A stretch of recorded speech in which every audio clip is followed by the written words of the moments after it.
Hi everyone, this is Brian Hayes and welcome to episode 12 of the Music Mind podcast. Today my special guest is John Snell from Bob Reeves Brass, based in Los Angeles. John's story is not the typical path of a professional musician. He's achieved so much in the music industry and plays as well as anyone on his chosen instruments. His name and voice may be familiar to those of you who enjoy following music podcasts, because he's been host of the Other Side of the Bell Brass podcast that's been in action now for over 10 years, with more than 100 episodes. Let's start the conversation by listening to the audio introduction to episode 1 of the Other Side of the Bell podcast, featuring John as host, recorded way back in early 2013. This is The Other Side of the Bell, episode 1. Hello and welcome to The Other Side of the Bell, a podcast dedicated to everything trumpet, brought to you by Bob Reeves Brass. This is the podcast to explore the trumpet and to take your playing to the next level. I'm John Snell, trumpet specialist at Bob Reeves Brass and a lifelong student of the trumpet myself. Well, hi, John, and welcome to the Music Mind podcast. It's an absolute thrill to have you here as my special guest for episode 12 in the podcast series.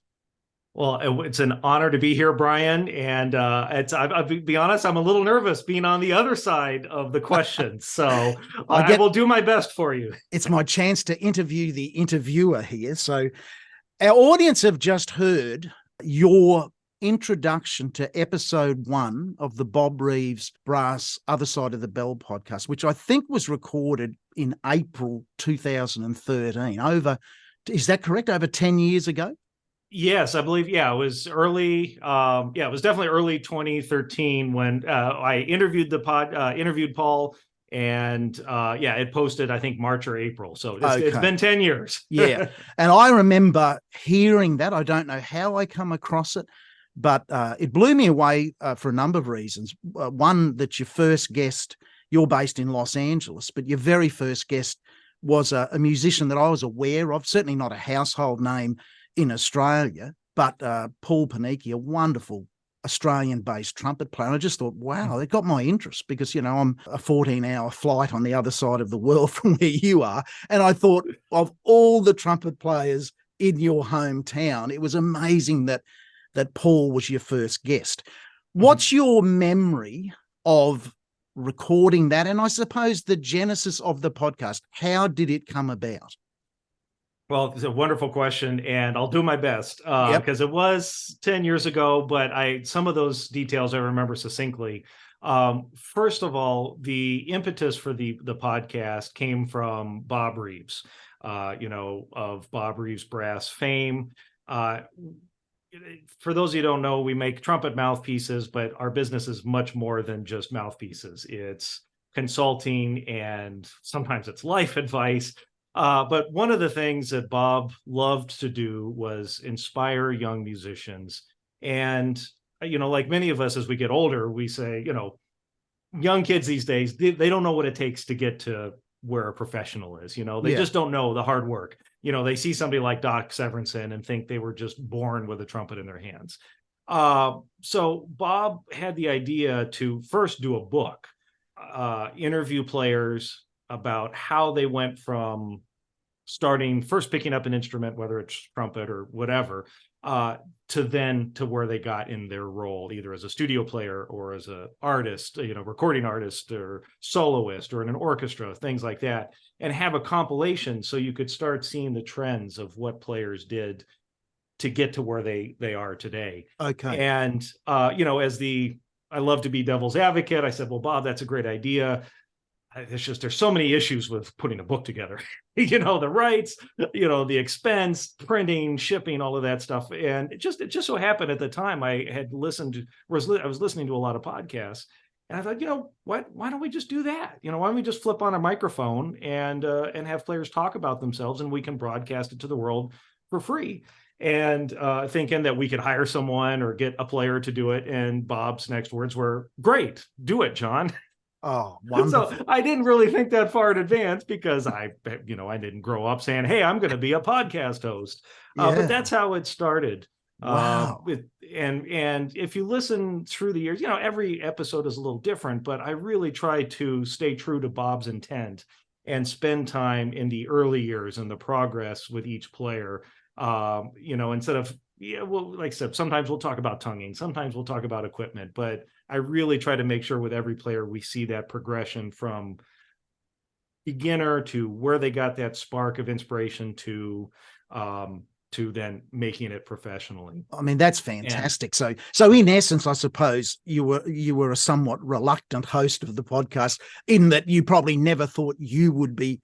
Did you think you would be hosting it, or did you think you'd get someone else to host it? I had no intent. My intention was I came up with the idea, Yeah. and I thought we would hire someone who had a radio voice and knew what they were doing to flip the switch on and record. So, but when Bob says, "John, do it," you don't say no to Bob. And I mean, more than 100 episodes later, I've got to congratulate you because it's so true what you just said. When you listen to your podcast, and we're going to listen to a little bit from your discussion with Paul Panici in a moment, but it's very much like a campfire chat. It's not it doesn't seem like a stiff and stifle conversation. It's just a genuine, warm conversation. And from my side of things, on the other side of the bell, listening to those things, I just learned so much. Put aside the fact that it's a trumpet focused podcast, you're getting to hear the life stories and the thoughts from some of the best musicians in the world. The fact they play the trumpet, that's great. And because this is a video podcast, you've sent through a couple of photos, which are great. I'm going to put up, when the audio's playing, I'm going to put up, if we've got a photo of you with the guest, I'm going to put that up just so that our audience who are watching the video version can see, put a face to these players. And you sent over a great photo of you with Paul Panici and some of the best trumpet players in Australia. I'll put that up, and Paul is to the left on the photo of you and your wife. This is in Sydney, I believe, in 2017. And beside Paul is another amazing Australian trumpet player, Ralph Pyle. Now, Ralph was also another guest on your podcast, and I'm happy to announce that Ralph's agreed to be a future guest on the Music Mind podcast. So awesome. Wonderful. Ralph is such a sweet, what a gentleman, fabulous player. Yes. So that's great news. So we're going to have a listen to Paul telling a little bit of his story. And this is what I love about your podcast is, in the audience or as a musician on the sidelines, we can look at a player like, say, in Australia, Paul Panici was lead trumpet on the highest profile TV show for a number of years. So I was aware of him, and he would often be in the orchestra pit of a touring major star, international star. And I guess as an audience member, you think, these guys have got it together. They look so relaxed, never hit a wrong note. Everything's just so easy. Well, what it must be great to be so in control of your musicianship. But that's not always quite the case. So let's have a listen to Paul recount his story of playing live, playing second trumpet to Botti Childers' lead trumpet. And for those who might not know about Botti Childers, he's famous for, at 16, I believe, playing lead trumpet with the Stan Kenton Orchestra. So Botti was quite a player. And this is Paul retelling his story live, backing Frank Sinatra, sitting next to Botti Childers. I'm looking at all the charts, and the Sinatra book, has been played for 40 years. It's got pencil markings everywhere. It's just like really hard to follow, Anyway, I'm sort of thinking, it's cool. I'm looking at it all, it's all good. We go in, we play the overture. Overture goes great. Then it was in the round. All the lights went off in the stadium. All the sconce lights went off, so it's completely black. And I've put my harmonium in, because the next thing we do is in harmonium. And I hear, as I pick my trumpet up, I just hear it go crash and and it's rolling on the floor.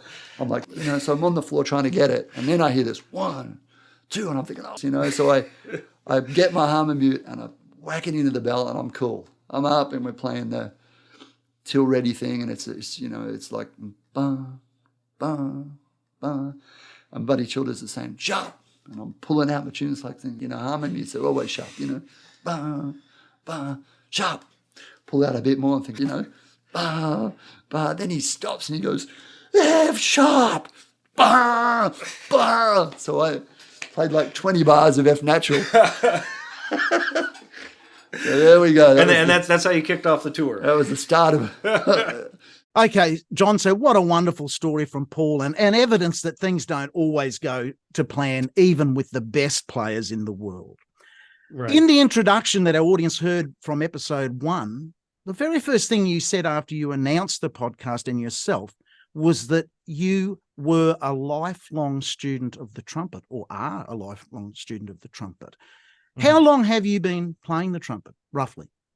I mean, that's it's not a short answer, but No. I mean, the first time I remember trying to play the trumpet, I think I was 4 or 5 when my dad gave me my own and started teaching me.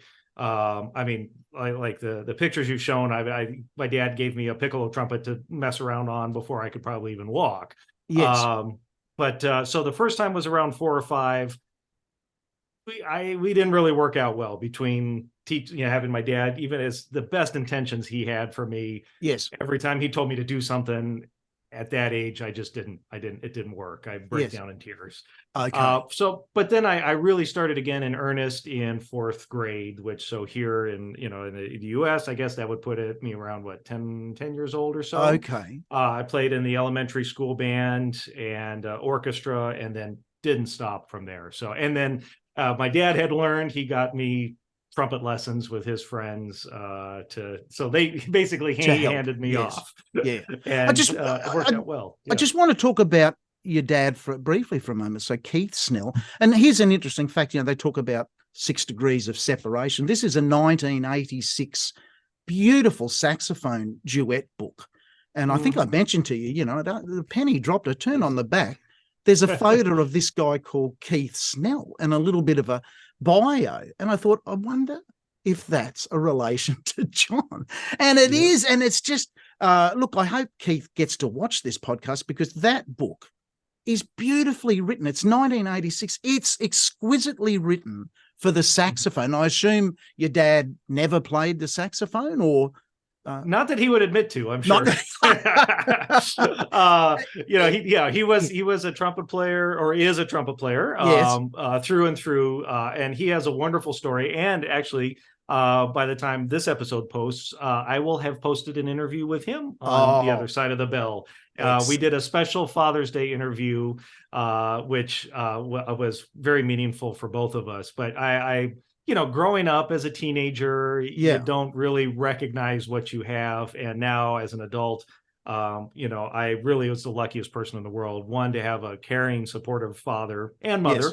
I can't forget mom. No. But in the industry, the people I grew up with, his colleagues, I just assumed were just other players. And then it wasn't until I got to college and they were teaching my colleagues at the university. And these were people I just considered friends, and people that I had already played with in high school on gigs. And these, come to find out, this trombone player had played with Maynard Ferguson, and he's the top call studio player in LA. And this tuba player plays with the LA Opera. I had no idea. They were just players. Just players. Yeah. What I'd like to do, John, is play just a little extract from a video you sent across of you and your dad playing in a church environment, playing a Bach aria, like a duet, I think with the church organ. Now, it's not a professional video. There's people walking in front of the camera, but I think it's just so wonderful. We just heard that, at 3 or 4, your dad and we saw a photo of you with I think you said it was your dad's Yamaha 4-valve piccolo trumpet, which is a pretty expensive toy to give young John to be holding. But from all those years back, when was this video roughly recorded? Like, how many years ago would you think this church? Probably was 10, maybe 12 years ago, I would say. We had a standing Easter and New Year's Eve, Christmas Eve, sorry, not New Year's, standing Easter and Christmas Eve gig at this wonderful church And I loved it because it was just my dad and I in Oregon. And so Yes. we got to have fun and It's obviously great. spend Christmas together. Let's have a look and a listen to Keith and John Snell playing.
Okay, John, that's a beautiful moment. Father and son sharing the magic of music there, and it's really wonderful to see. Now, the trumpet, I've actually got a trumpet sitting behind me there.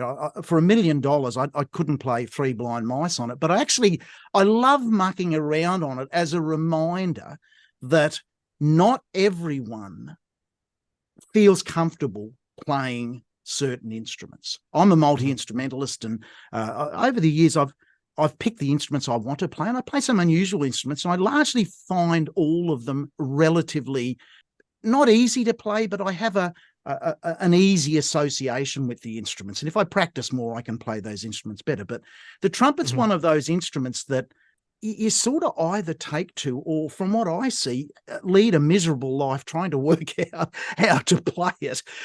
Can you just, because we've just recorded, and I encourage all of our listeners and viewers to stick through to the end of this podcast, because you and I just in the last few days have recorded a collaboration from Australia to Los Angeles of a bit of a funky version of John Lennon's beautiful Imagine. And as I said to you before we recorded the podcast, your flugelhorn sound on this is one of the best I've ever heard. It's absolutely beautiful playing. But I'm wondering whether you just started. Was it easy? Tell me a little bit about your journey on the trumpet.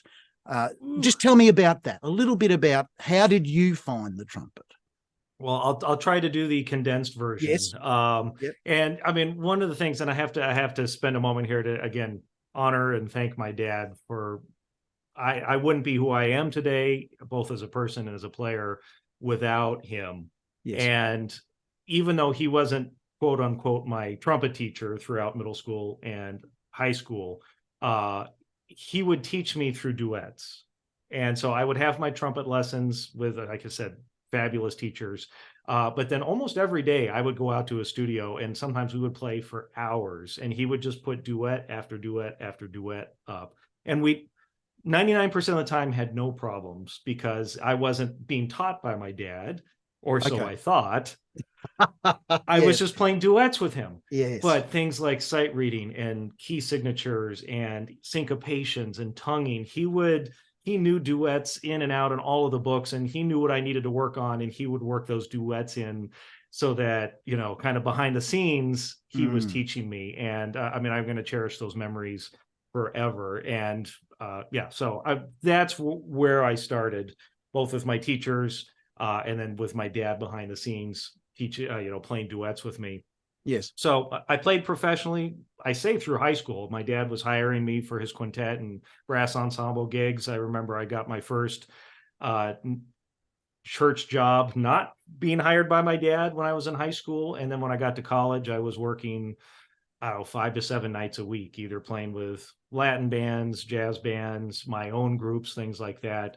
But then I reached a point where I was working so much, and then the reality situation was, I was married, had a child coming, and I was making less money even than I was early in high school, college, even though I was working as much. Yes. And I decided to do something completely different. I went to law school and basically quit playing. Okay. However, I kept one trumpet student because I knew at least if I had one trumpet student to teach, at least once a week, I would get my horn out. Yes. And because of that, when I got through law school, I still had some semblance of chops, and Yes. I decided I wanted to keep playing. And I had the most fun. We talk about, the Music Mind podcast. I mean, in my college years, the pressure of making a career out of performing became too much for me.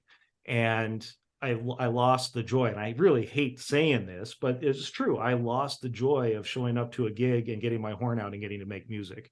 And this is, John, this is so important for people to hear this. I interviewed Steve Dawson in episode 10, and he's a professional musician living in Nashville for the last 10 years. But when I asked him, if he thought back, what would be his advice to people, he said, don't do music for the money.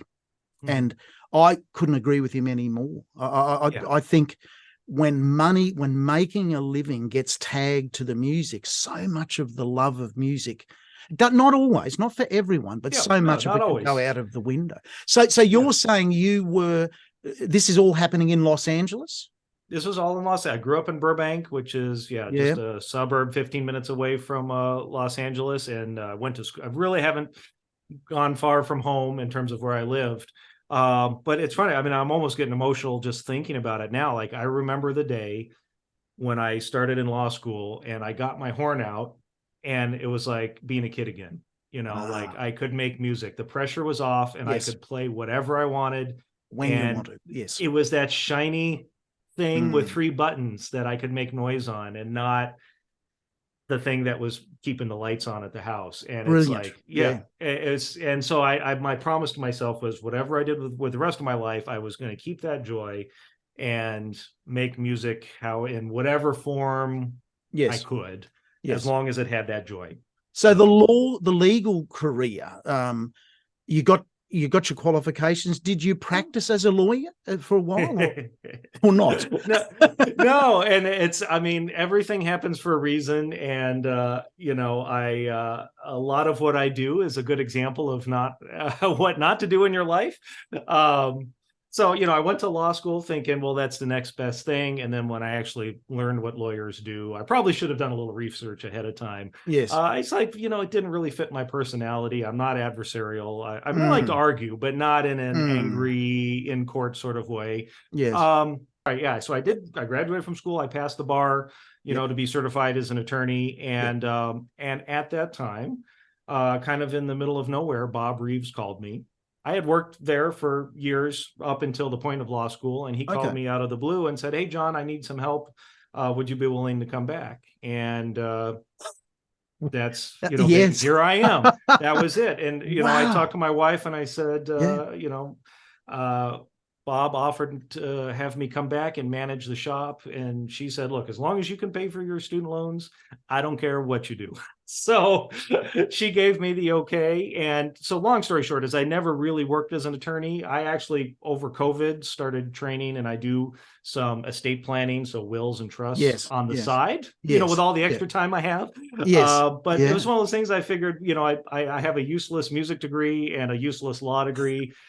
Be nice to at least do something with one of those. So I do a little bit of estate planning on the side. Look, I think I'm so glad that you shared that so openly, because a lot of people who will watch this podcast, maybe in the younger years and coming towards the end of their schooling and thinking, what do I want to do with my life? I love my music, but everyone's telling me I should be a doctor, a lawyer, a dentist, an architect, but I really like my music.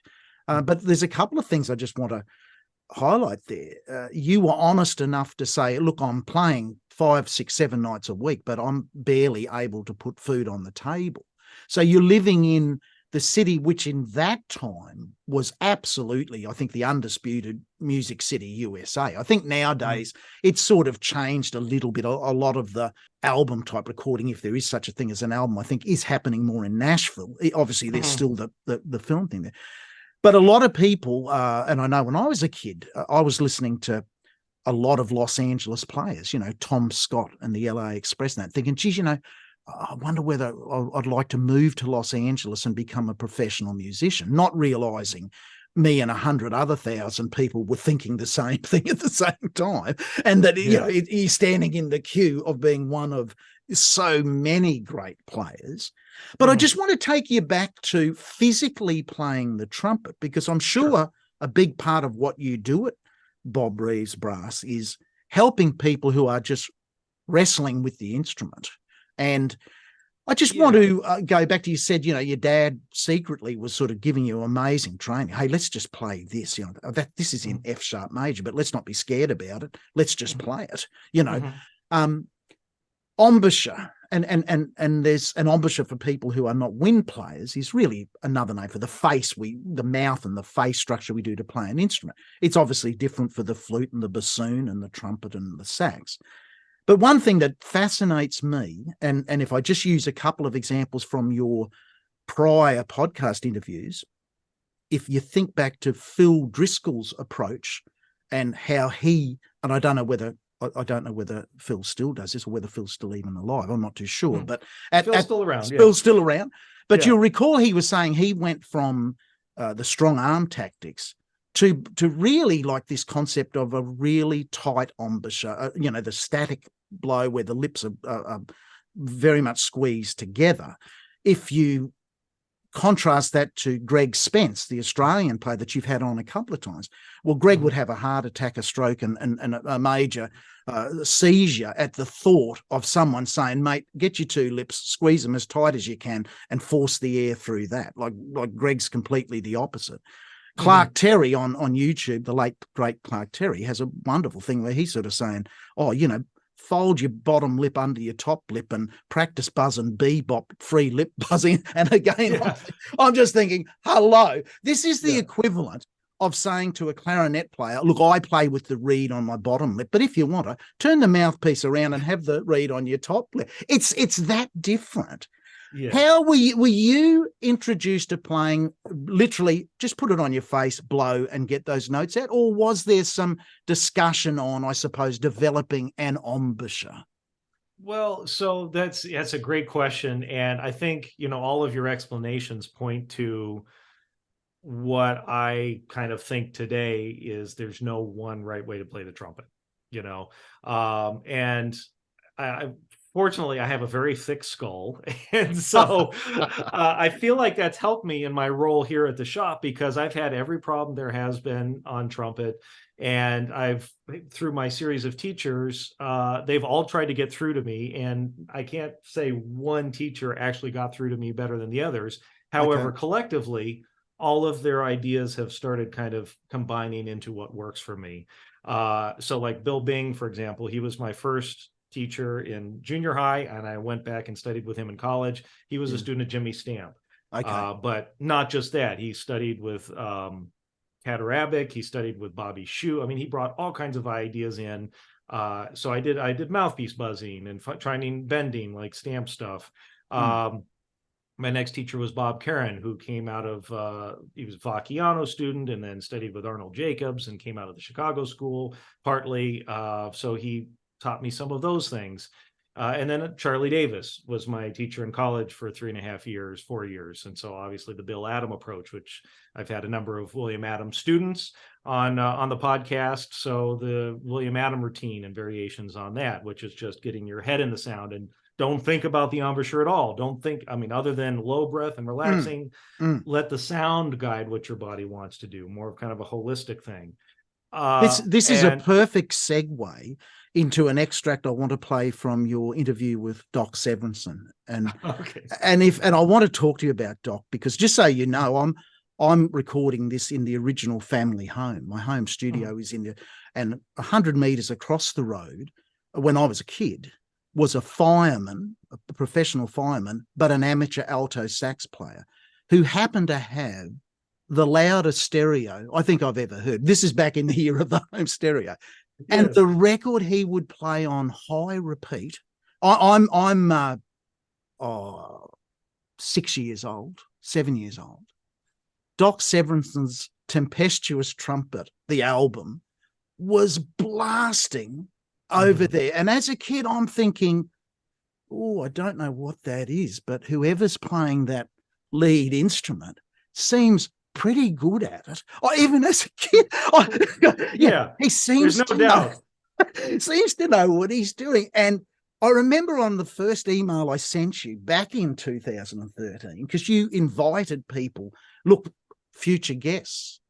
And I just dreamed out, I was much older at the time. I just dreamed out loud, thought, wow, wouldn't it be good to have an interview with Doc Severinsen, Chris Botti, Jim Manley, Chuck Findley. And you've ticked off all of my wish list, but the one that I just couldn't believe you got to do was Doc Severinsen, an absolute icon. Let's have a listen to Doc, and we've got a photo of you here with Doc and I think it's Charlie Sluter, is it? In the middle of the photo? Yeah. Tell us a bit about Charlie. Principal of the Boston Symphony. Boston Symphony, yeah. And also he was a podcast guest as well. So. Were you aware at the time of that photo the trumpet knowledge you had standing beside you? Well over 100 years, maybe even 150 years of trumpet knowledge right there. And, unbelievable. Here's you had the chance to ask Doc what he thought about embouchure. Let's have a listen to Doc's reply. What is the perfect embouchure? Is there one? There isn't one. Is there one? Every time you see a different trumpet player, you're looking at a different embouchure, and I've never seen really two embouchures exactly alike. Even if you had two twin brothers joined at the hip, one guy's going to look one way playing a trumpet, and the other guy's going to look the other way. But there are common denominators that have to be present in any embouchure, even if you can't see it. You could hear it. Yeah. What would those be? Well, it's a matter of control of the muscles in your entire face and skeleton, the skull, everything. Everything's connected. It's all connected. Yeah. And some guys are lucky, they just put it up the first time and everything works great. I was like that. But I was so young that when I got older, it started to disintegrate. So I walked in there, and Benny had worked me right away. I was struggling just to find a place for the mouthpiece on my lips. He said, there is no place. He said, you just, while you're looking for the place, you're puckering up your whole mouth and face, and you're not going to be able to play anything. When you get it on where you think it's right, it's too late. He said, just wet your lips, your mouthpiece, put it up there, take a nice breath, and play. And he said the part of the lips where the mouthpiece goes on, and therefore what's inside of the mouthpiece has to be as close to completely relaxed as it's possible to make it, and the corners have to be firm. And he didn't say in this particular point or that. And it was that point I realized what he meant when he said, I can't teach you to play the trumpet, but I can teach you to teach yourself how to play it. So Doc's thinking appears to be in line with you there, John, that he doesn't think there is a perfect embouchure. And, I think everyone's so different. Let's have a few Doc Severinsen memories. What was your first ever, I guess, in-person contact with Doc? Tell us this. This is a great story. It wasn't quite in person. No, okay. But and I should, when I first got hired at Bob Reeves Brass, and put this out there for the internet, I didn't know who Bob Reeves Brass was. Okay. I was a Bach 3C, then 5C, then 3C, then Okay. 1.5C Yes. player. I played on a Burbank bench trumpet. I never fiddled with equipment. Yep. And I got a call literally out of the blue by K.O. Skinsness, who was the manager here at the time. And Bill Bing, my trumpet teacher, had recommended me. Great. And I was doing computers at the time, and I thought, well, hey, at least it's around trumpet. It's something different. I'm kind of sick of doing computer stuff. So let's give it a shot. So anyway, I get hired here. I come up, must have been like my first or second week working here. Yep. I get a call. I should mention, so when I started working here, I started realizing all of the players that had come through Bob Reeves Brass, and obviously how famous Bob was and how ignorant I was. I learned that really quickly. But it was about the first or second week of me working here. I was answering the phones. Well, Bob Reeves Brass, this is John.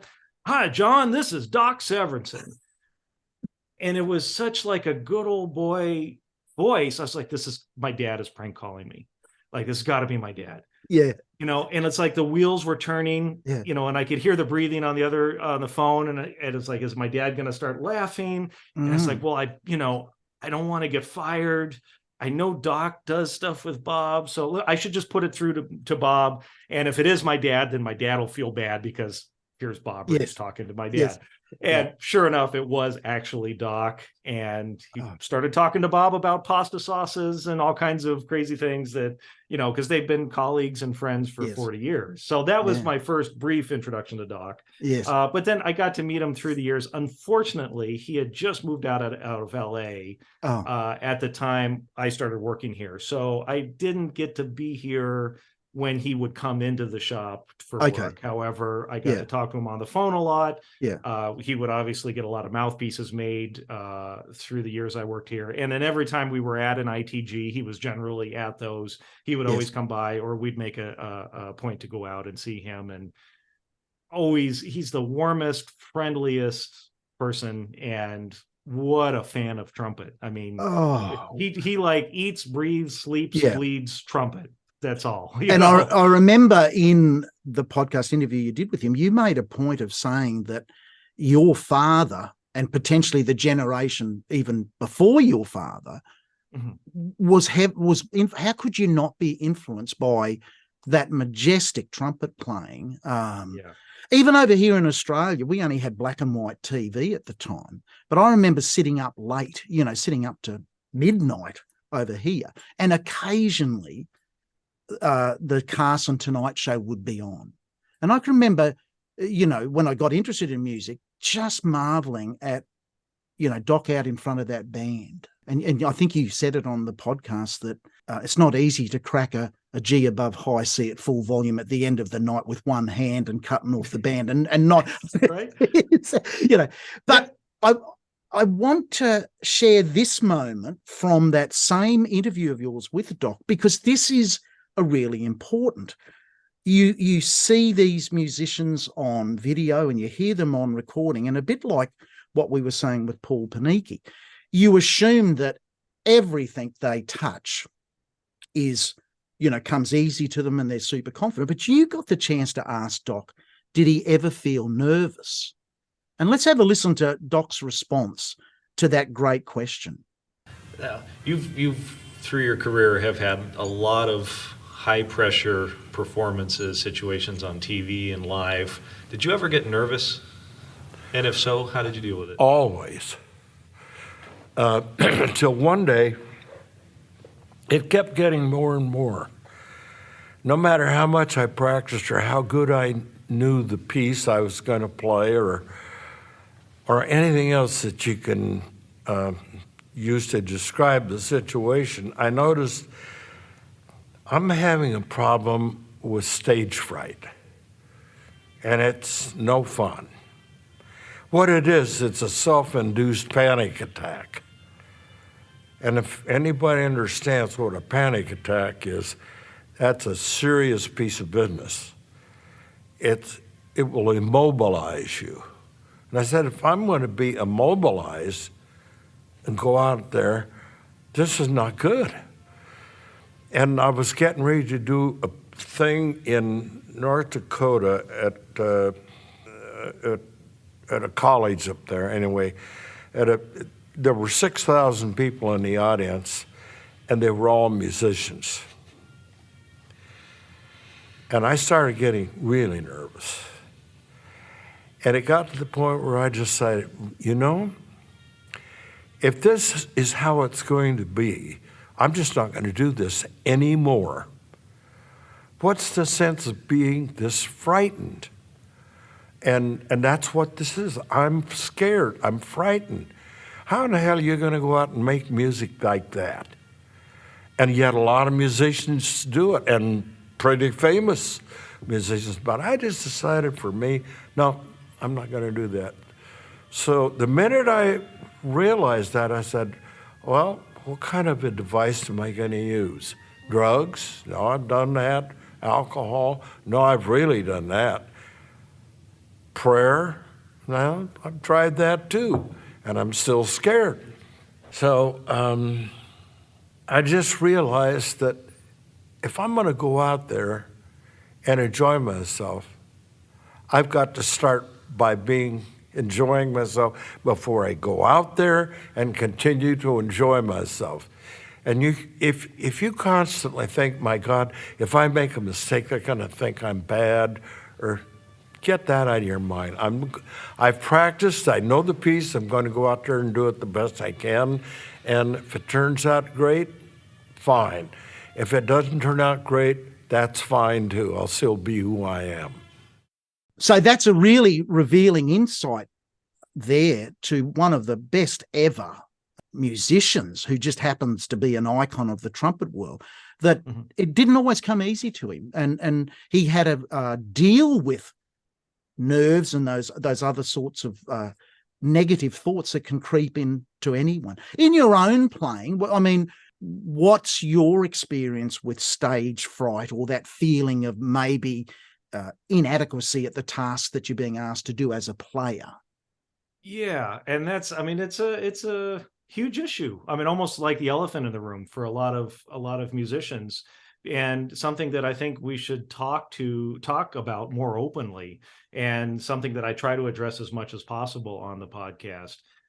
Me personally, yeah, I stage fright, performance anxiety, whatever you want to call it.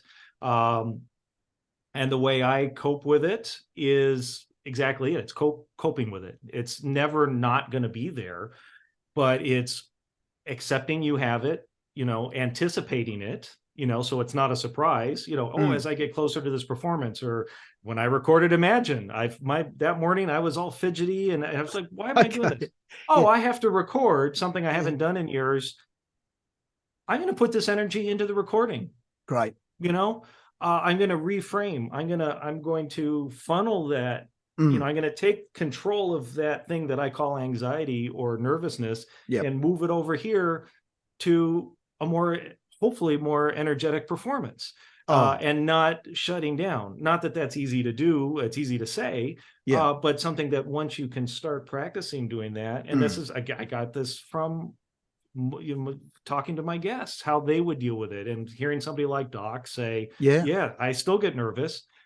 And then obviously the other side of it, besides just the mindset, is the preparation. Yes. You have to do the work. I mean, it seems like a no-brainer, but when you're a college student that's nervous about your juries or your recital, you have to ask yourself, well, am I as prepared as I should be for this? And maybe that's your brain is telling you you're nervous because your brain your subconscious brain is smarter than your conscious brain, and says, no, you really need to go over this a few more times. This is so powerful, and the whole thing behind the Music Mind podcast is exactly what we're talking about now, because and also it was interesting that you just recounted a story of you're sitting there about to record these beautiful muted trumpet, open trumpet, and flugelhorn parts to Imagine, and you're feeling a little anxious. But I just welcome everyone when they listen to it. It just sounds, again, this guy's the most relaxed player in the world when you listen to you play. But it's great that you've said, well, actually, no, I put the energy into doing it, but you're human like everyone else. I loved how Doc said, regardless of the outcome, I'll still be who I am. Mindset. And being aware of the language we use. You Yes. know, I mean, even like you said, performance anxiety or stage fright. I mean, stage Yes. fright to me is the worst. Like if you give your pain a name, Oh, then every time it happens, you say, I have stage fright. that's right. Someone who's getting ready to walk into a recital that has Yeah. told themselves hundreds of times, I have stage fright, Yes. it's Here going to it be is. like this. But That's right. if you Yes. tell yourself, oh man, I'm excited for this performance, I'm Yes. excited, you can retrain your brain. Other influences in your life, Jerry Hay, I believe, was an enormous influence. And sitting over here in Australia, one of the things I used to do growing up was just pour through the back of each LP cover. I was interested. Who's playing second trumpet? Oh, that's, who's on trombone? Who's on drums? I was as interested in the makeup of those famous records, the band, as the actual songs. Mhm. And a name that kept reappearing on trumpet was Jerry Hay. Jerry is, first of all, an amazing human being. And I mean, his career stands on its own, speaks for itself. There's not much, I mean, the way you described him, I mean, there's probably not an album that he's not involved in some way, in the top 100 sales, album sales of all time kind of thing. Yes. Down deep, when I was in college, I really wanted to do horn section stuff. I mean, that was where I saw my particular niche in playing. And unfortunately, it was because of timing or skill set or whatever it was, I wasn't successful in doing it. But I mean, if I had, 1 or 2 albums to take on a deserted island for the rest of my lilife, Yes. they would be Jerry Hay album. It would be a Sea Wind album or Al Jarreau or Earth, Wind and Fire or one of those. Because the way he orchestrates his horns and the playing is just on another level. And it's not a horn section behind a band, for his albums. It's the icing on the cake. I mean, the vocals and the drums and all that stuff is okay. That's the filler. And then when the horns come in, it's just like, you listen to Working Day and Night or 9 to 5 or any of those. I mean, Speed Demon is my favorite, which Paul Panici told me about. I didn't even know that horn lick at the end of Speed Demon on Michael Jackson. He's like, and I think Paul told me that day we recorded the first podcast, speaking of which, talk about connections. But and it's interesting, another good segue, because connections and how they can occur are really, you're sort of saying you're just almost at a turning point in your life. You've got your law degree, but you don't really want to be a lawyer, and suddenly Bob Reeves Brass is looking for you. Can you come in?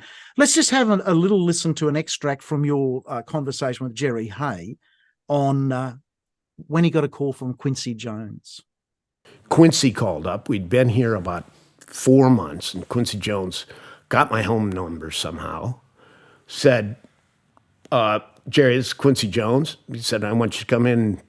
I hear good things. I want you to come in and do an arrangement and play on a tune. Yeah, okay. When and where? You name it. So that was really the start of it all, that one phone call. Yeah, crazy. That's got to be a moment where you think, how did I end up here? Yeah, exactly. And, I mean, I really didn't know what I was doing, but I'll give it a shot, So, John, can you imagine sitting at home and picking up the phone, a bit like when Doc Severinsen rang the shop? You would be second guessing, is this Quincy Jones ringing my home line? But it was, and not only did that change Jerry's life, it changed the life of that type of commercial horn section playing, because Quincy gave the profile. It was a new paradigm for horn players in pop music. I mean, not to get grandiose, but it's true. There's that quintessential horn sound that came out of that, the mid to late 70s through the 80s, and still is iconic to today, that many other people have copied. And super influential, because, as I said, I'm on the other side of the world here. You've done the trip to Australia. It's not a short hop. But I was as taken in by the Jerry Hay horn section and Jerry's writing as you were, living in right where he is. So all around the world. A great thing about your podcast, and it's something you've done from day one, is you get to ask your guests on their best piece of advice. Let's have a listen to what Jerry's response was to that famous question of yours on the podcast. How would you do it if you were 22 coming to LA today and wanted to do a similar kind of thing? As a trumpet player. Or an arranger, or as anything. As anything. Well, I think these days you have to be able to do a lot of everything. You have to be able to, if you're a trumpet player, you have to be a trumpet player. You have to know how to work Pro Tools. You have to know about arranging. You have to know about recording. You have to know, hopefully, songwriting. You have to be involved in some kind of project that you can be heard, which fortunately I was with Seawind, something like that. You have to be able to get heard, which is probably the most difficult at this time. So, John, I believe that was 2015 when you were talking with Jerry, and time goes so fast. We're talking 8 years ago. Jerry was saying that the real challenge was, he believed, for someone new on the scene, was to be getting heard. What's your take on that 8 years down the track with the proliferation of YouTube and social media, and anyone with a half decent, webcam can now, I guess, throw themselves out for the world to see and hear, which wasn't so much the case back. Jerry was saying for him it was playing in, I think he said, multiple rehearsal bands every week. Have you got any thought? Has the task of getting heard, the options, changed in any sort of ways in that last 8 years? Oh yeah, and especially coming out of the pandemic, I think what Jerry said is still 100% true. The more things change, the more they stay the same, right? Yes. It's just the medium of how to be, and the strategies of how to be heard have changed. Yes. In the 1960s, it was being in North Texas or one of the main schools that Buddy Rich, Woody Herman, you name the big band, Maynard Ferguson, were pulling from. Yes. And then you play on a big band for a few years, and then you end up in Vegas or New York or Los Angeles. But you're heard because you're on the touring big band. Then later than that, then it's, like Jerry said, being in the rehearsal band. You move to town and you get known amongst the local players and contractors, and eventually someone might need a sub. And I think that is still true today. Like, if you wanted to play in the LA studios, yes, you need to develop a reputation in town first by playing. Maybe it's a church gig, maybe it's a rehearsal band, maybe it's even a local community band that some players or maybe arrangers will bring their tunes in to test arrangements, that sort of thing. Yes. But what we're doing now, streaming, social media, that's the new world, So in many ways, if you have something to say through your instrument, you can reach the world without having to leave your garage or bedroom. I agree. And I totally agree with you. I think Jerry is hit the nail on the head. The task is still the same, getting heard, but maybe nowadays, well, there's certainly different options. And it was really good, your example there. The touring big bands are no longer there. That's not an option. I want to move back to your role as brass or trumpet specialist at Bob Reeves Brass. And just so you know that I became aware, I might have been aware of Bob Reeves Brass before you were, which I find quite ironic. Because over here in Australia, I was a regular purchaser of Downbeat magazine. And in those days, the editions would come here in Australia 3 months after they were in America. But I recall little classified ads in Downbeat magazine for Bob Reeves Brass. So that name, from a long way back for me, not that I ever dealt with Bob, but the name Bob Reeves Brass was pretty much ingrained in me from in every edition of Downbeat, seeing an ad, just as I'd see on the back page, Sonny Rollins with a Selma tenor sax, Selma, and Sonny saying you can't beat a Selma. So guess what brand saxophones I bought? Based on, if it's good enough for Sonny on the back of Downbeat, I'll get a Selma Paris saxophone. On no other grounds other than that. So, hey, marketing works. Marketing works. So Bob Reeves's name is really ingrained in me as someone who must have known what he was doing, because in those days, there really wasn't that many specialist sort of customized shops. It wasn't who actually would stand by their name and their reputation. So with all of that, what is a typical day or week in your life as the trumpet specialist at Bob Reeves Brass entail? What I imagine it's a wide spectrum of things, but can you just give the audience a little bit of an idea what it means to be the trumpet specialist at Bob Reeves Brass?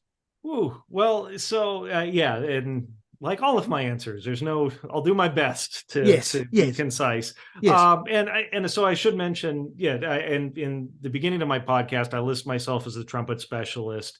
I mean, since 2010 or 11, I've managed the shop, and unfortunately last year, as you know, we lost Bob Reeves at 90 years old. He passed away. Yes. And he left the business to myself and Brett Kendall. So I'm now, I haven't changed the podcast, and I probably won't change the beginning of the podcast, but I'm a co-owner along with Brett of the business. What an honor, John. What an honor to have that. Wow. It really is. That Bob would trust myself and Brett with his legacy. You know, it's, I have to, obviously I miss him. Yes. But the responsibility and just the I don't know, the feeling to know that he trusted me with his baby. You know, he didn't really have a family, but this was his baby. Yeah. And he's asked us to continue on. So that's why that answer does get more complicated, because although I do specialize in trumpet as a trumpet player and consult with trumpet players all day, I'm really managing the business and doing things that all people, I'm sure if you own a small business, all payroll and insurance, all those kinds of not fun things. Yes. But getting to the trumpet specialist part. So players from all walks of life walk through the door, either literally or figuratively, by phone or email. Yes. And I've seen pretty much every problem there is. And it's my job and my staff's job to be your guide. We're not going to go play the notes for you. No. It's also not our job to teach you how to play. We're not trumpet teachers. No. But what we look at the equipment and see what can we do with the equipment to allow you to do your job that much better, so that when you walk out the door, you're going to sound better and make music easier. I mean, that's the whole goal. That's the whole goal. That's the whole goal. Yeah. I strongly recommend to our viewers to look at the Bob Reeves website. You've got some amazing content there. And I just want to do an extract of, I think it's the best video I've ever seen on highlighting, not only on trumpet, but on all the wind instruments. One of the suggestions, almost by rote, by teachers, and that is, I'll put more air through it. Mate, for God's sake, blow harder, put more air through it. If you want a good sound, pump the air through it. You do, along with Brett, I think this is a magic video where you have, between the two of you, you've designed a mouthpiece where zero air can go through the trumpet. And yet the sound of that, you can still play the trumpet with zero air going into it. Let's have a look at it, because, and this is an edited version, I really recommend that people go to your website and watch the full version. There's two things here that blow me away. Is one, your demonstration that how could that be possible in my mind initially, and also blowing the candle out with no air. Let's have a look at the no airflow mouthpiece video. Let's talk about airflow or lack of airflow. Now, a lot of players, a lot of teachers, even a lot of equipment manufacturers think about airflow in the instrument, and that can lead you down the wrong road. In fact, one of the most common phone calls and emails we get here at the shop is, I feel like I can't get enough air through the instrument. Things feel tight and constricted, like I can't blow through. And we're going to demonstrate today that that's not airflow that you're feeling. It's actually acoustic resistance. It's actually that standing wave that gets set up in the instrument that you're then perceiving back at your lips. Brett, you want to explain what we came up with to demonstrate this? Sure. So what we made is basically a mouthpiece that's in two pieces, different than a screw rim, but they slip together. And what that allows us to do is to put a membrane across the cup after the rim, in the middle of the cup, basically. And by doing that, the membrane will vibrate. You can still play the trumpet, but no airflow is going to go through the mouthpiece and is going to go out this side, which we have a hole through the side of the cup going this way. And we should give credit to Richard Smith of Smith Watkins over in the UK. He came up with this concept maybe a few decades ago, and he has a great YouTube video that demonstrates this as well, except it's with a trombone mouthpiece that he designed a similar kind of concept based on the no airflow going through the instrument. So we have our final product, and this is also one of the prototypes we made. Originally, we just had a hole, and it was really hard to play. I mean, basically, it felt like you were just buzzing, like you're buzzing your lips. You weren't getting any feedback from the instrument. And so we added a tube, which is similar to what Richard Smith has in his video, and it played better. And kind of as a joke at first, I made this bell, which I turned it by hand, and I made it a tight fit, and I was kind of tuning it back and forth to see if there was a difference in the way it was responding, and obviously there was. But then that kind of put a light in my head, and I realized, so what we're missing in this equation is the rest of the mouthpiece. We're missing the backbore of the mouthpiece. So then I took a mouthpiece, or I took an underpart of ours, cut it off, and soldered it onto here. So basically, what you're getting is you have a full mouthpiece here and relatively a full mouthpiece here. We have a regular backbore coming out of here that then makes them both sympathetic to each other. So when you're playing, you get the feel of this backbore because of the acoustics, but the sound is going through this backbore through the trumpet to truly make a sound. Then we can play the full range of the instrument. So you're putting the membrane over, sealing up the cup so that no airflow will go through. Right. Put the rim on. So now, if I plug this in, the air exit hole, no air going through whatsoever.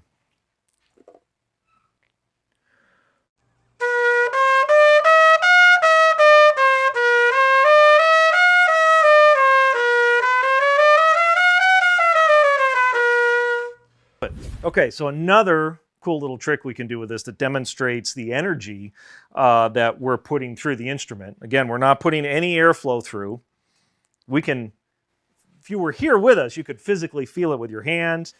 Since you're not, we'll do a visual demonstration for you. I'm going to take the tuning slide out, and Brett has lit your standard candle. Any tricks with this candle? Anything magic about it? Just regular candle. It's not one of those, regular candle. Yeah. So what I'm going to do is I'm going to put energy into the lead pipe and set up a standing wave, and that should be concentrated enough here at the end of the lead pipe to blow out a candle without any air.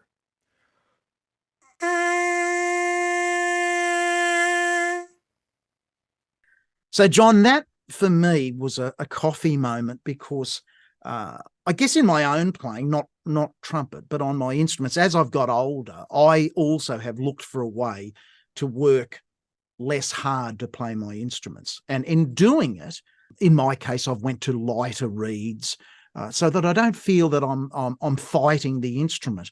And if I'm playing the flute, I often with my students get them to hold a tissue in front of the lip plate while I hit F above high C, and the tissue barely moves. When they're trying to play it, as we all do when we first thing, you think I've just got to blow the hell out of this thing if I'm going to play high. But I think that video that you've done there, and I'm happy for you to talk more about it, and I'm sure people are challenging you on smoke and mirrors, but to hold a candle at the end of a lead pipe that has a stopgap that says, no air's going through there. All that can happen is a vibration on a little membrane. Mm-hmm. Tell me a little bit about what has the feedback been to that video? Well, first of all, I mean, trumpet players, and not to continue stereotypes, but trumpet players are known to not be the most open-minded of the musicians out there, instrumentalists. But I love them. I am one of you, nonetheless. Yes. So I have gotten some angry phone calls and emails because of that video, and that means we're doing something right at the shop. Yes. Because we're challenging ideas, and any idea in history that's been challenged has been fought with resistance. Correct. And so that means we're doing something, which is our goal here, is to educate that there is a scientific, physical side of the instrument that in the few hundred years of trumpet pedagogy wasn't always addressed correctly. And I think just in my generation, we're starting to see players like Greg Spence, Jim Manley, who you've had on the podcast, Yes. Frank Vanderpool from the Netherlands, who has his book Less is More. All of these are starting to kind of come together in my mind that there's ways to play the trumpet wrong. And Greg Spence speaks to this. Yes. He had a very successful career. Yes. But he didn't enjoy playing. No. He said No. he'd get to the end of the night and just be beat up, and said Yes. there's got to be a better way. Yes. And so the point with that is you could obviously achieve a career and a certain level of performing and fight the instrument, meaning fighting the acoustics, overplaying the acoustics that naturally want to occur in the mouthpiece and the trumpet. Yes. And so our demonstration was to show that you can get a trumpet sound without any physical air moving through the instrument. And It's there was brilliant. a latex barrier that was preventing that from happening. And the candle thing, to me, is really the kicker. And I got that idea. First of all, I played, because I'm a Bill Adams student. I'm always blowing my lead pipe. And I said, I wonder if this would work on the lead pipe. So I plugged the no airflow mouthpiece in the lead pipe. And it shocked me because when I put my hand on the other side of the lead pipe, I could feel air. Yeah. And it was the excitement of the standing wave. That's all the air that's already in there. Yeah. That's already in there. And then that frequency excites that air, and some of it gets lost out the end. Yes. And so I said, okay, well, if I can feel that, I wonder if there's enough to get a candle to blow out. And sure enough, you saw the results. I think it's brilliant. I think it's potentially the best demonstration that I've ever seen, not just for the trumpet, because I think that mindset can apply to any instrument that's an open tube, because we all tend to think the only way to get a sound out of a wind instrument is we're almost taught blow your head off, or I don't know whether we're taught that, but our primitive side of our brain says, he or she's playing really loud, they must be blowing their head off. And you mentioned a mutual friend of ours, Jim Manley, and I think, I don't know about you, but he's pretty special. Like his thinking, but it wasn't always that way. And I just want to take a little bit of an audio grab from your interview with Jim, where he talks about the moment where the penny dropped for him that you don't need to be pushing an enormous amount of air through the trumpets. The craziest thing, which we've all done, is take your trumpet mouthpiece and you tap it. We've all done it. It makes that sound. That's me tapping my mouthpiece with 2 fingers, okay? So my brain, as small as it is, start thinking, wait a minute. If there's 2 fingers tapping this mouthpiece and it's making that glorious open sound, why am I trying to put 30 pounds of air pressure through this thing on a low C? So, I mean, obviously a lot of my learning, it comes through Bob and through Bill Cardwell, we owe, every brass musician owes a huge debt of gratitude to Bill Cardwell, who was a hobbyist trumpet player, very good in his own right, but he considered himself a hobbyist, but a brilliant mind when it came to trumpet acoustics and the mathematics behind designing instruments, trumpets specifically because of his interest and mouthpieces.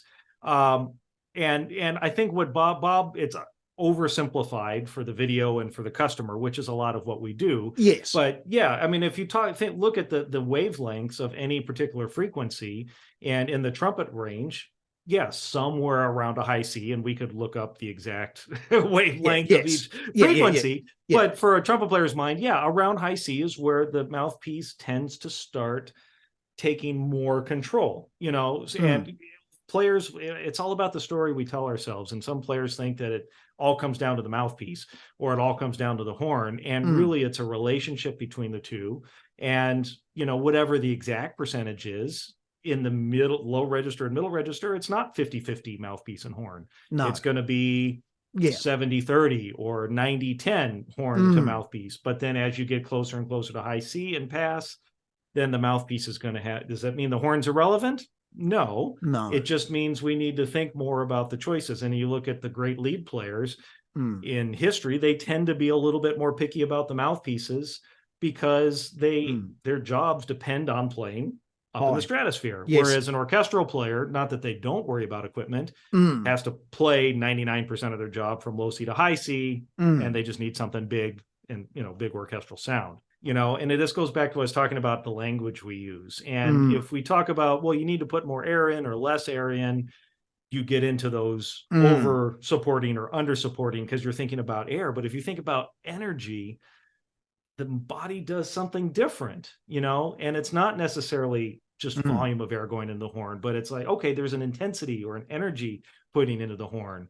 And so Bob will talk a lot, or used to talk a lot, about matching the equipment to the energy that the player naturally wanted to put in. Yeah. And I think that's what made Bob so successful and makes us continue to be successful, because of the language we're using. And then that matches more with the acoustics of the instrument than just, I blow a lot of air, so I need a bigger bore size or a bigger back bore or something like that. It's fascinating. And I think something that's very obvious in talking to you is your use of language is great. Energy as opposed to blowing one's head off. Because blowing one's head off is, I think on any instrument, a relatively short career option, potentially. It's certainly not an enjoyable option. Yeah. And I mean, we all go through our 20s, and vast majority of brass players probably play that way. Yes. And then they hit a wall at some point. And sometimes they can come around from that, but a lot of times they can't. So I just want to talk about, I guess, an alternative approach to equipment. I had the pleasure of hearing Chris Botti live here in Brisbane, Australia, probably now. It's probably 6 or 7 years ago, but you did a wonderful interview with Chris. And I was a bit like you. I sort of thought, Chris is a bit of a cool, groovy little bouncer on the trumpet. Oh my goodness. After Chris's concert, I walked out, and I know you say it on the thing, I had a completely different perspective of Chris as a musician and his ability. Like, his band was outrageous. And what he did on the trumpet was just wonderful. But I just want to talk to you. My understanding, and I think it came out in your interview with Chris, is that Chris plays on a 1950s Martin Committee trumpet, I think with the mouthpiece that came with it. Or he plays on what's your understanding? He plays on a vintage mouthpiece. Yeah, so he's got quite unique equipment. And someone out in the internet, I'm sure, will correct me as the year, but it's a Martin handcraft that he's been using, and I know he's got a few. Yeah. So it's an older version of the Committee, and he's got specific years he likes. Yeah. His mouthpiece, and I've been fortunate enough, we've done some work for him, so I've actually got to measure his mouthpiece and see. Wow. He's gone through a few. Yeah. But for the trumpet players out there that'll appreciate this, he plays on a New York Bach 3 with no letter. So the letter, if there's no letter on it, it's basically about as close as a flugelhorn cup as you can get. Really deep cup. Yeah. Fairly large diameter for the kind of stuff he plays. Yeah. And then a huge bore size. I think it's a number 13 bore size. Wow. Which is 14 or 15 sizes larger than your average stock trumpet mouthpiece. Wow. Almost getting into like trombone territory, not quite, but it's huge. Yeah. And so you ask a trumpet player, well, so that's why he gets such a dark, soft sound. I mean, that does help him do that. Yeah. But then when he plays a double B flat or double C like Doc Severinsen, you ask the same trumpet player, explain that. Explain how he does that. Or plays a 2.5 hour set. Like I just heard him about a month or two ago out here at the Wiltern. He did 2 hours and 20 minutes straight, no intermission. And the thing I know. And the thing that come across in the interview that you did with him was that he kept saying, I'm committed to my equipment. Like he wasn't, or the impression I got, and I know that was a few years ago too, but he wasn't really an equipment fiddler. Not saying that he hasn't tweaked a bit. Yeah. But he was very much, that's the horn, that's the mouthpiece. I'm dedicated to that and just being the best I can on that, which I guess is a sort of a lofty goal for everyone to have. But it shows that there's an alternate approach, that you don't necessarily have to be thinking of tweaking the equipment all the time. Exactly. I mean, you're in the business of helping people tweak the equipment, but I'm sure there's times when you would say to a person, mate, it sounds great, leave it. Yeah.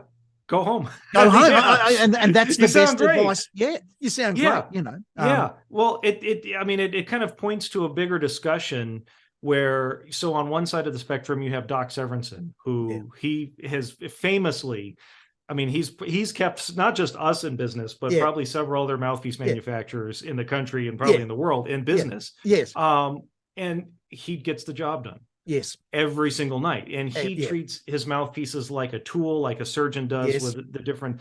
And then there's Chris, who, I mean, to me is equally as musical and can do things on the trumpet. I couldn't even imagine doing. And he says, I want to have the confidence knowing that I can sound like myself and do the job based on what I do in my practice time. Yes. You know, and I in my experience here, I feel like it just depends on what job you have to do, how much time you have to practice, and what you can do on the horn. You know, if you're an Al Vizzuti who can cover the spectrum of the horn without really playing, you know, equipment's not going to make as much difference. If you're a mere mortal like myself, equipment can be massive.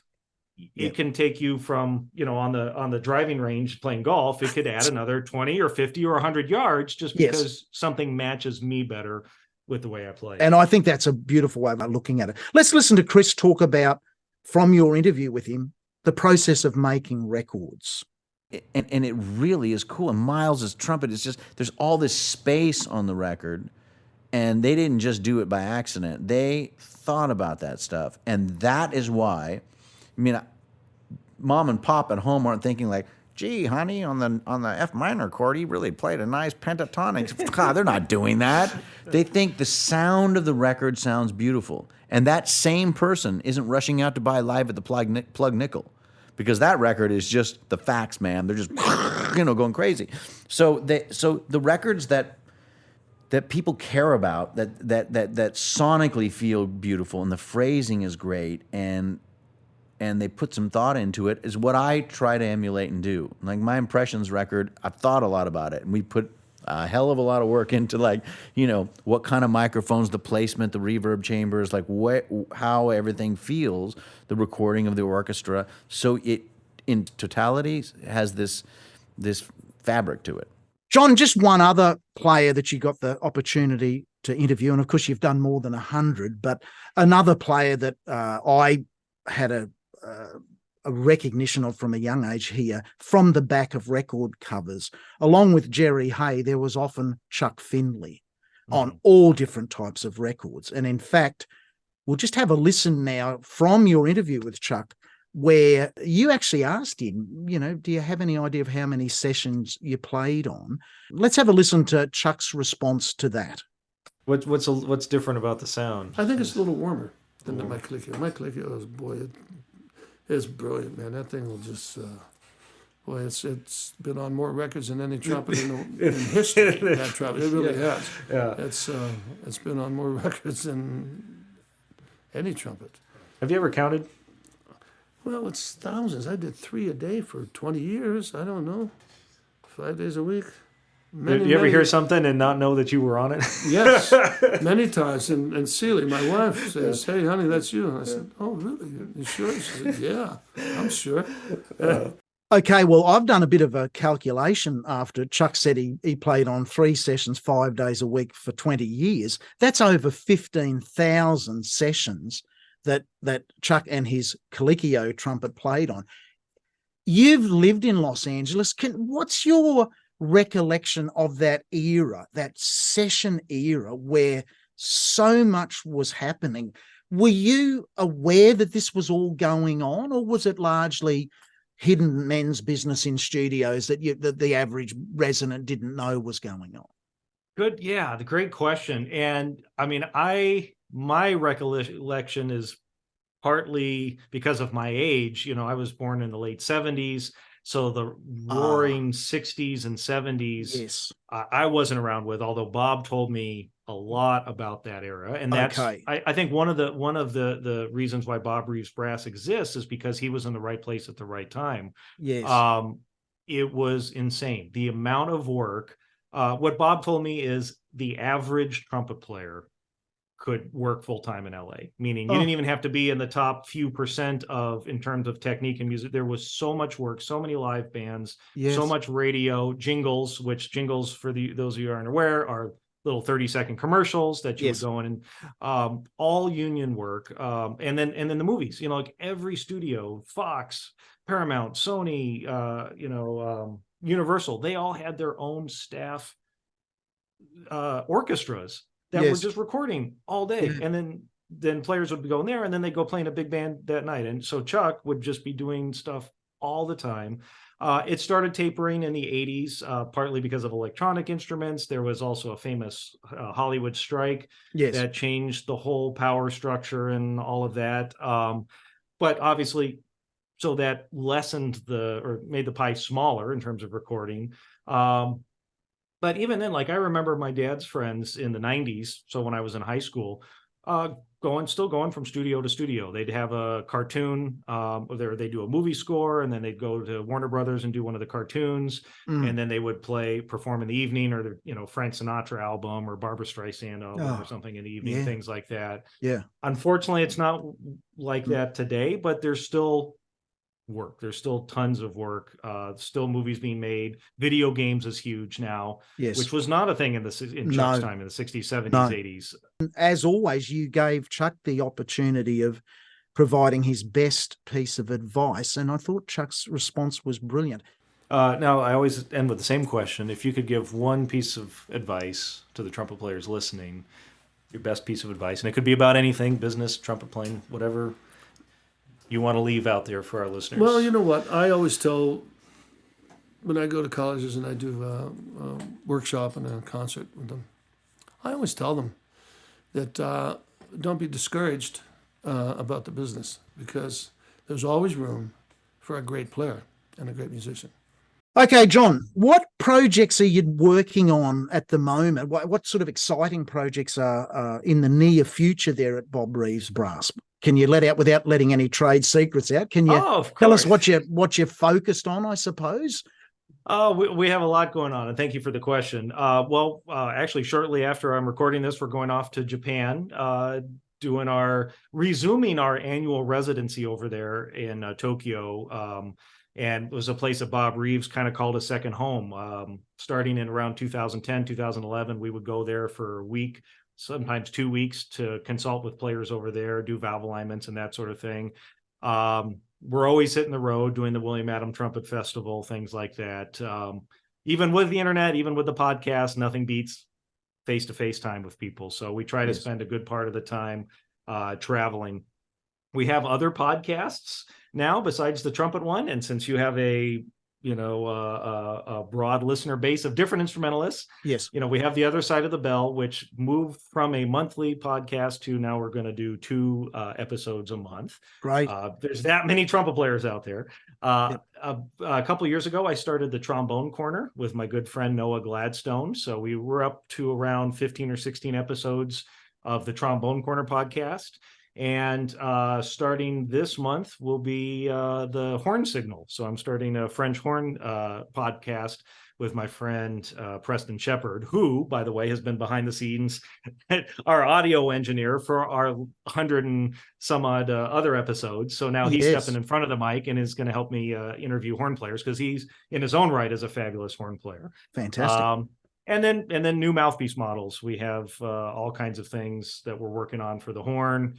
Orchestral trumpet mouthpiece line that we've just come out with, a new lead commercial backbore. So, continuing on the legacy of developing and trying to be on the forefront of what we do. Fantastic to hear. And there's so much enthusiasm in everything about the way you speak. I just highly recommend, if people are brass players on the instruments that you said, trumpet moving now a little bit into trombone and into horn, what's the best way for people to connect with you? What is your recommended way for them to connect with you? Yeah, so the website, bobreeves.com, is going to be the starting point. Okay. It's got cool pictures and some information.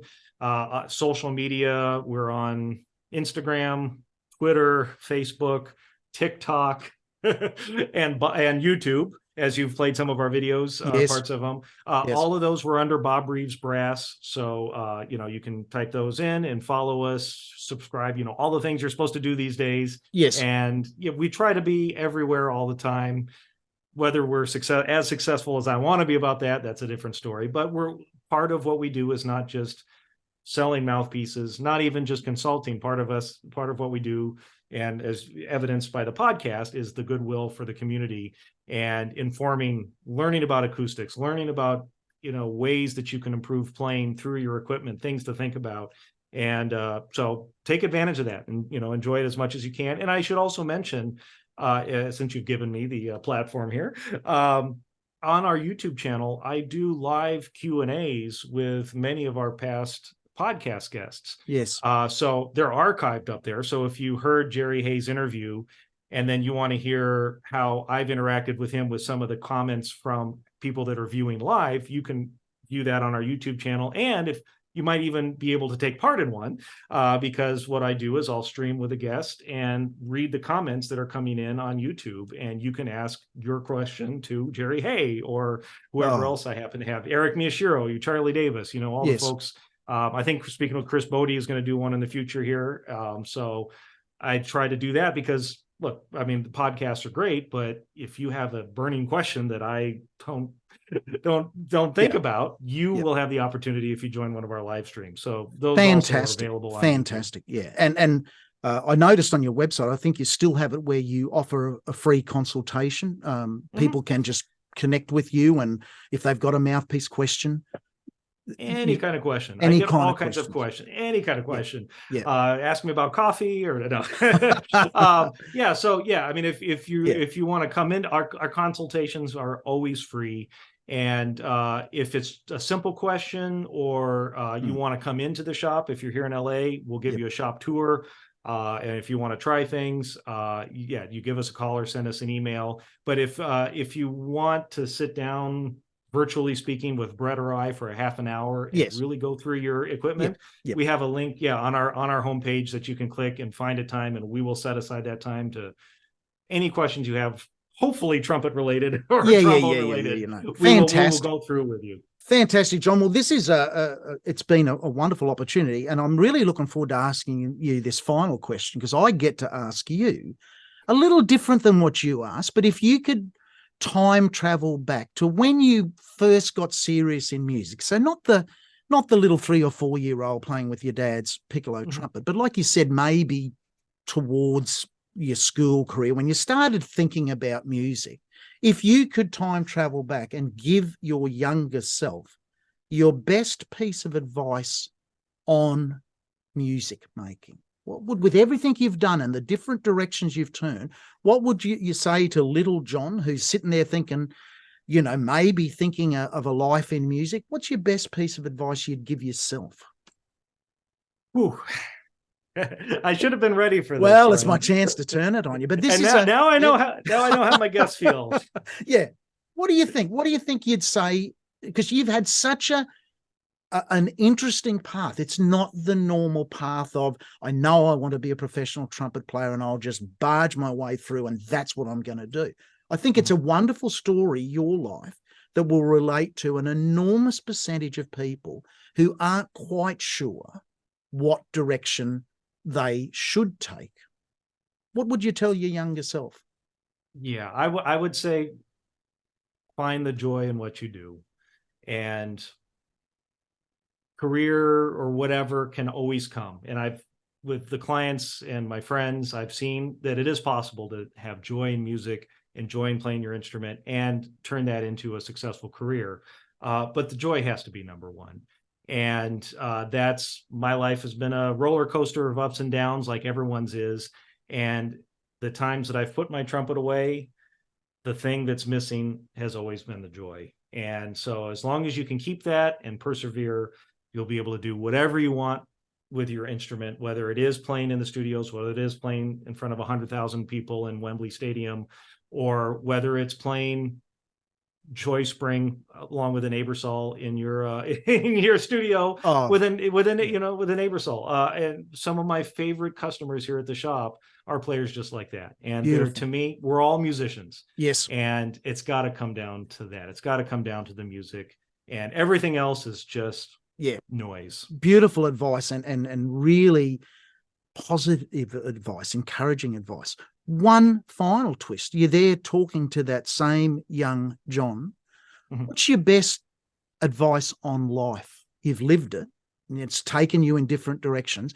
What little advice tip would you give that young John just on life in general, not on music, just finding your way through life? What do you think you'd tell young John? Be yourself. Great. Be yourself. Absolutely brilliant. John, it's been an absolute honor having you on the podcast. We've been trying to do this, I think, for about 18 months. But we got I got to tell you, Brian, your perseverance is amazing to me, and it's inspiring. And I should mention, because you're going to play that Imagine. Yes.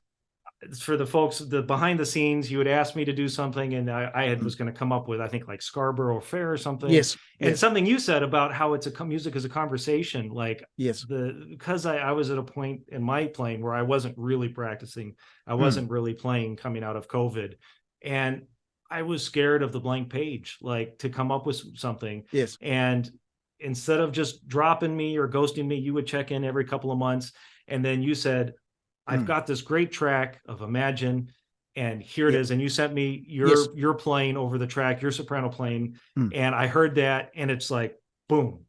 It's like, yes, I can do this. And your playing inspired me to then get out the horn. And I've been practicing for months now, all because of you. So wow. I owe you so much thank for you, doing John. that and persevering. And I'm so proud of the end result we've achieved. When I got your parts and I loaded them in, I could just tell from the moment I heard your muted trumpet part that we're on a winner here. And it's probably one of my favorite collaborations that I've done. This is the 11th collaboration I've done, but your playing is so beautiful. It's so musical. And what I want the audience to understand is your story's not necessarily that of the normal full-time professional player who plays at the standard you play at. On Imagine, that's as good as anyone in the world, and you should be so proud, particularly of your tone, your tone on flugelhorn. And we might give you the chance here just to mention you are playing a specific Van Laar, I think, flugelhorn. Can you there will be people interested. Tell us about that beautiful flugelhorn you play. Oh, man. Brian, you're getting me emotional over here. That's okay. That's okay. Yeah. I mean, I really appreciate that. And, music is, like you said, is all about connection. And and I think in your notes to me, when you sent the track was you were imagining certain sounds, and you mentioned flugel. Yes. And one of my favorite horns, I'll say my favorite horn to play is it's a Van Laar, Hugh Van Laar flugelhorn. And for those who don't know, Hugh Van Laar is a beautiful human being. He started a company in the Netherlands, handcrafting instruments, much like we do mouthpieces. Yes. He passed away Christmas Eve, 2022. So we lost two dear friends last year. Yes. And when you mentioned the flugel, I thought, well, this is an opportunity to connect with Hugh, with his flugelhorn. And it was a horn that I got when he visited at ITG in Anaheim. This was, I think, 2015 or 16. Okay. And it's a one-of-a-kind flugelhorn. It's his R2 model for the geeks out there. Yeah. But it's rose gold plated, which he only made one of those. Oh, my and goodness. He wanted me to have it. And it is, I mean, if I was to retire tomorrow, I would play in a club somewhere and play flugel. I'd quit the trumpet and just play flugelhorn, because it's such a gorgeous instrument to play. And so that was what was going through me, that connection with Hugh, the connection with you. Connecting with me, and then hopefully being able to give to the world. And Imagine, which is beautiful, such a meaningful song, especially this day and age. So John, that's fantastic. And that's why we do what we do, right? It's exactly right. That backstory just gives all the more depth to what I think is and I said this to a friend of mine, that I think it's the best sound on a flugelhorn I've ever heard. and I've heard a lot of great players.